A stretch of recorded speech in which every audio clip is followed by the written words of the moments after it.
The movie begins with a full-metal alchemist named Edward on his way to Central with his brother Al.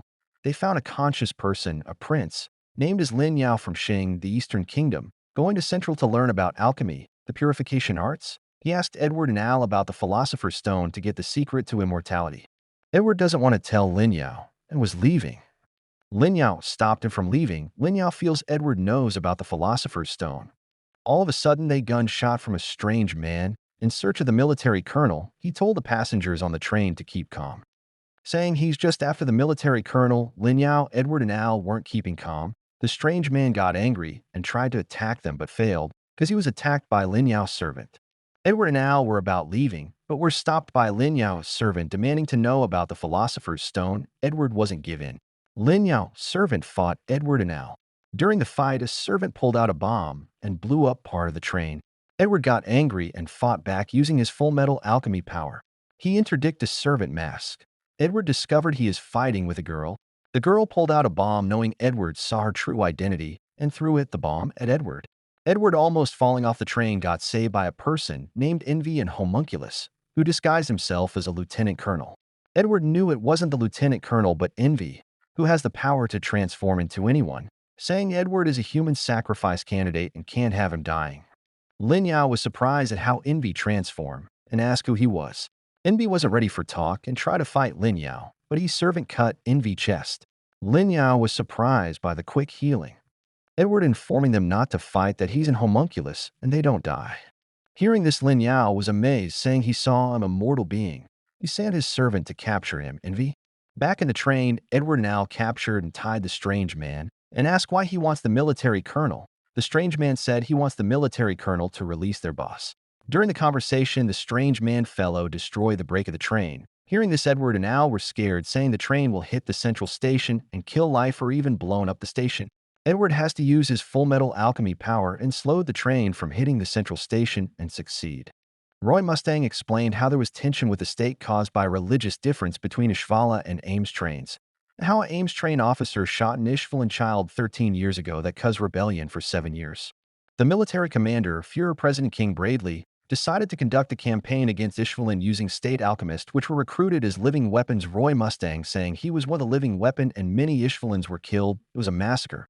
And as to why Scar is justifiably seeking vengeance as a survivor, Edward disagreed, saying Scar can't justify vengeance if he's hurting people, and swore the next time he sees him, he's going to take Scar down. He was distracted by a colonel, saying he has to get his hand repaired.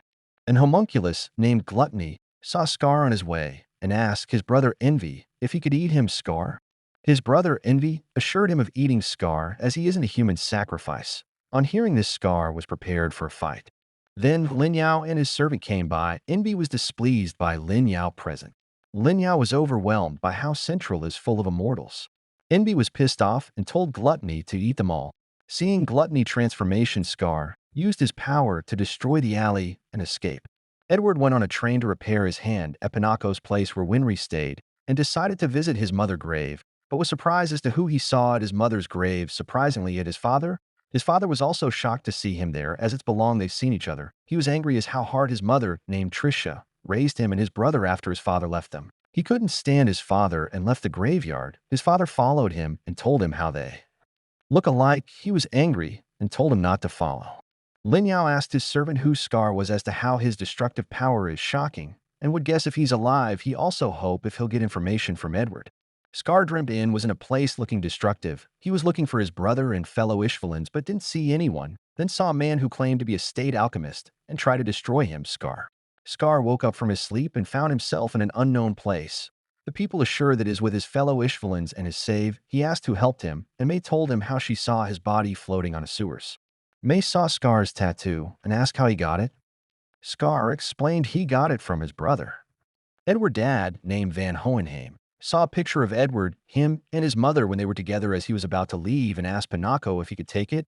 Pinaco told him he could take as many pictures.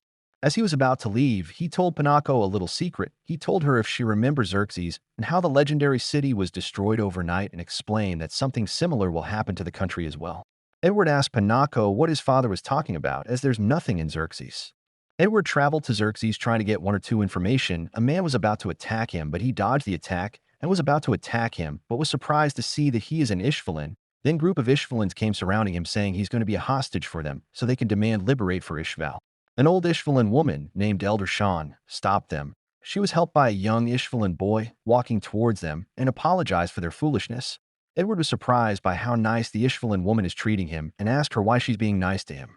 She explained that she can't forgive his people, the Ames trains, for driving them, the Ishvalans, out of Xerxes, but there's some Ames trains who are willing to help. The young boy helping her explained how during the rebellion 2 Ames trained doctors saved both him and the old woman, and the reason they are alive today. Edward was surprised and told him how his friend's parents were both doctors and the two went to help in Ishval during the war. The boy called her in.